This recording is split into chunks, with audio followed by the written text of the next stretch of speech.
Hello again, LTV viewers and friends. Welcome to the September 26th, 2025 edition of East End News on LTV. I'm Christine Sampson. This is your community and your news. Just weeks after East Hampton Town stepped in to save a Montauk dredging project with a last-minute influx of money, the town board is once again stepping up for the community. This week, the town approved an emergency grant of $75,000 for Project Most's child care facility in Montauk to help prevent an interruption in services. Project Most is a nonprofit organization that has been operating programs for children for about 2 decades, primarily after school but also during the summer.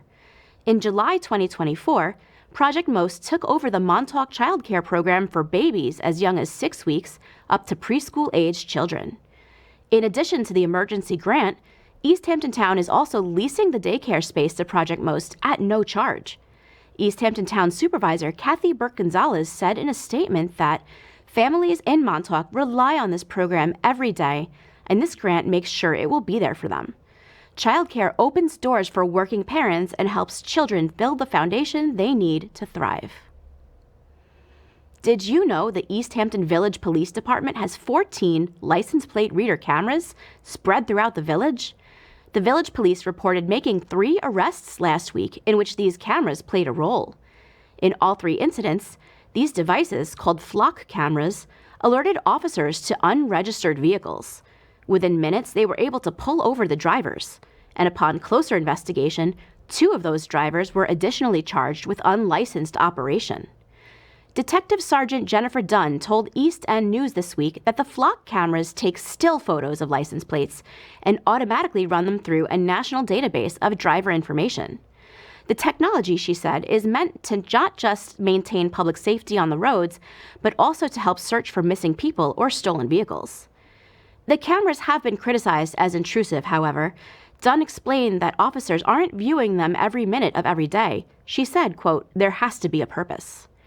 To give you an idea of how active these cameras are, in just the last 30 days, they registered just under 2.9 million hits in East Hampton Village. That's not the count of individual cars, rather it could be one car passing multiple cameras. But still, Dunn feels the cameras are beneficial. She said, quote, "If you do commit a crime in the village, we're going to be able to track you down." Southampton Town has announced that 4 new condominium units have been added to the town's affordable housing inventory, and the town is currently taking applications from qualified residents for a lottery. The units are located at Watermill Crossing, a newly built complex off Montauk Highway in Watermill. All 4 of them feature 3 bedrooms. The deadline to apply is October 20th at 5 p.m. sharp. These aren't rentals, rather they are an opportunity for home ownership for people making up to 120% of the region's adjusted mean income. The purchase price is dictated by the Federal Housing and Urban Development Agency, and at just under $536,000, it's far below market rate for a 3-bedroom home. Full details can be found at southamptontownny.gov. And speaking of housing, this week East End News is introducing a brand new segment. Thanks to our generous sponsor, Douglas Elliman Real Estate, we bring you Keeping It Real with Mike Daly for the latest news on the housing market. Hi, I'm Mike Daly from Douglas Elliman, and I'll be bringing you real talk on real estate for both market rate and community housing from time to time here at LTV. Today on the market rate side, I'm going to talk about some of the real estate valuation reports and things that are out there. You know, there are many different companies that offer us valuations. Redfin, Zillow, Homes.com, and they all usually come up with a different number, right? And what number do we pick? We like to pick the highest number, right, when we're selling a place. And they all have their own proprietary software to give us their estimates. It's about 1/3 of the time they're right on the money, 1/3 of the time they're low, and 1/3 of the time they're high. If you look closely in the fine print, you'll see that they state in their estimates that we could be off as much as 10%. Well, 10% is a lot of money when you're talking about a $500,000, $1 million, $2 million, $3 million house. Just this week, a Seattle law firm specializing in large class action litigation, filed a lawsuit that claims that Zillow is tricking homeowners into working with Zillow agents and forced to split their commission with Zillow as a firm. So, these people are in business and they're trying to make money, just like every business is. So let's take a look at 3 areas where Zillow has aggregated sales and gives Zestimates, averaging property values on the East End. First is Southampton, with an average of about $2.15 million, and it's up 5% from last year. Now, there are about 244 homes on the market, okay, in Southampton.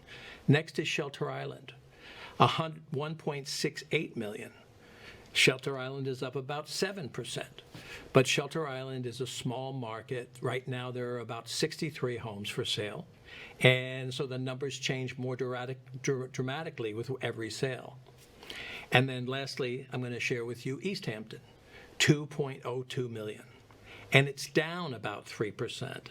And this is the first time in about 4 years that we're seeing any sort of decline on the East End markets. Zillow also gives a forecast for what property values will do in the next year, and all I can tell you is that they've been wrong for the last 4 years. For the last 4 years, they've been saying prices are going to go down, down, down, and they've been going up, up, up. So here we are with what we've got today. So take their information from Zillow with a grain of salt. A professional real estate agent can assist you in arriving at your offering price, and will use all the information, including Zillow, to help do that. If you're selling your home or making an offer, if you're a buyer, please make sure that you have a professional real estate help guide you. Now, on the community housing side of things, I wanted to report that the 4 East End townships, East Hampton, Shelter Island, Southold, and Southampton, which passed the Peconic Bay Community Housing Fund referendum in 2022, have formed their Community Housing Fund advisory boards. And those boards are made up of local residents that make recommendations to the respective town boards on how to best use those funds. Right now, I'll show you, here are the totals as of May 2025.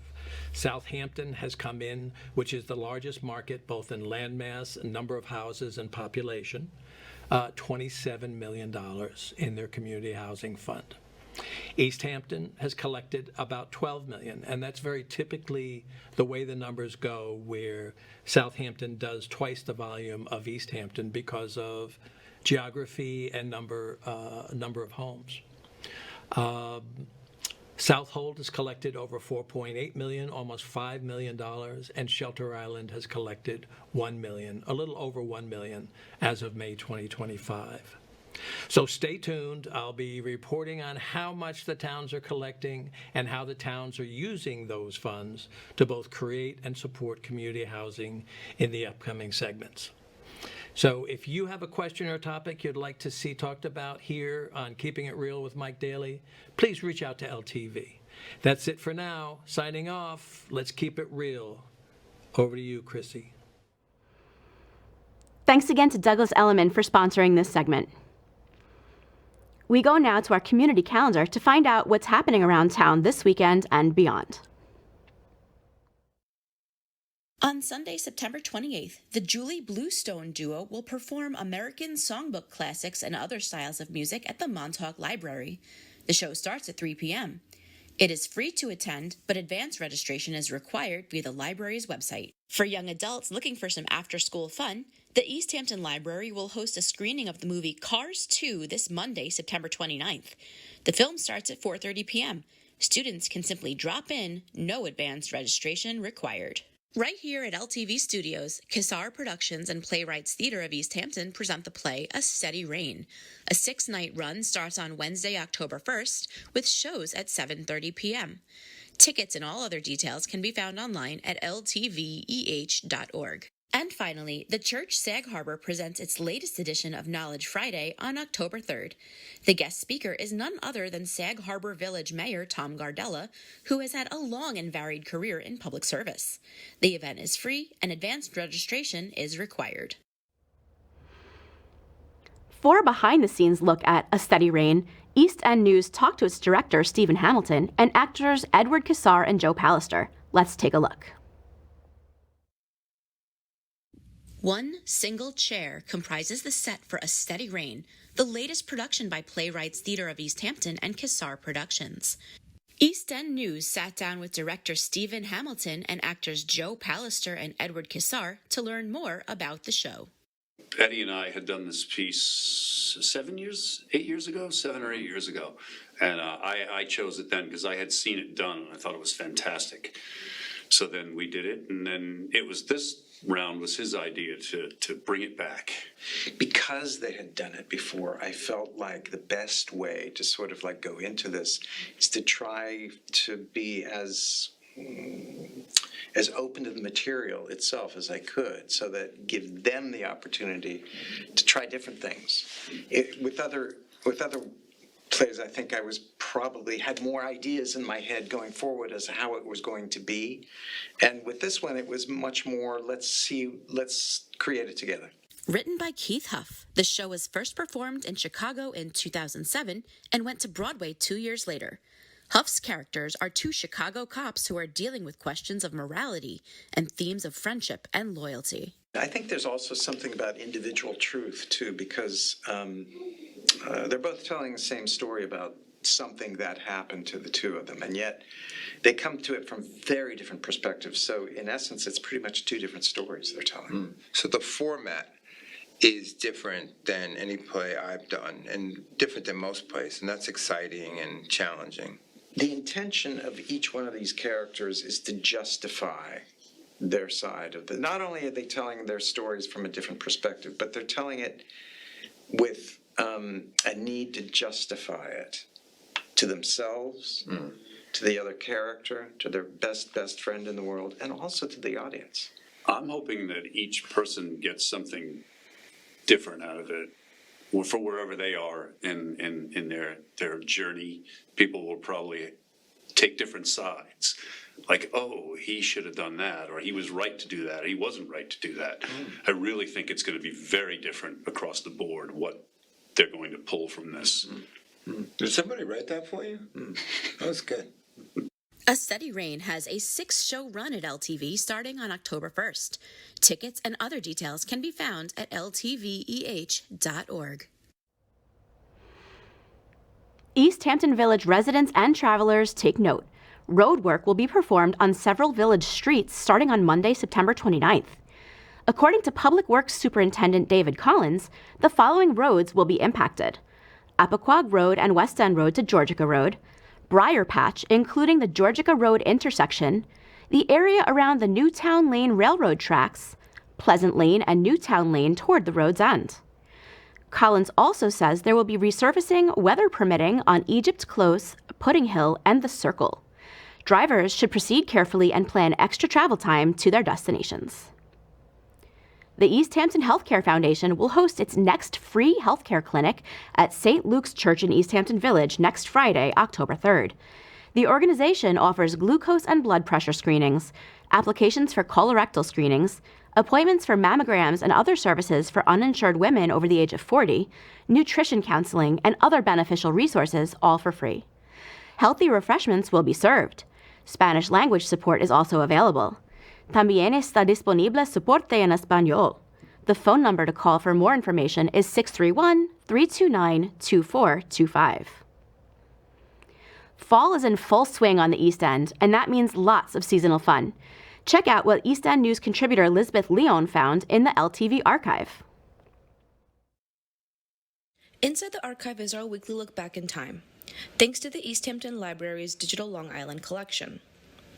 As October approaches, farms and pumpkin patches start getting ready for another season of apple picking and hay rides. In 1997, the Kiwanis Club of East Hampton held their third annual Giant Pumpkin Festival. The event had plenty of activities such as pumpkin painting, horseback rides, potato sack races, and more. The festival's main attraction was the Pumpkin Weigh-Off, where farmers showed off and weighed their heaviest pumpkins for a ranking and a prize.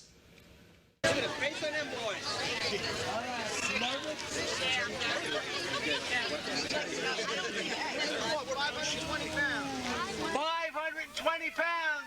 This pumpkin Long Island Weigh-Off goes to Lou Gallo. Here's $1,000 cash for Lou. Don't mug him. And here's Lou's first place ribbon.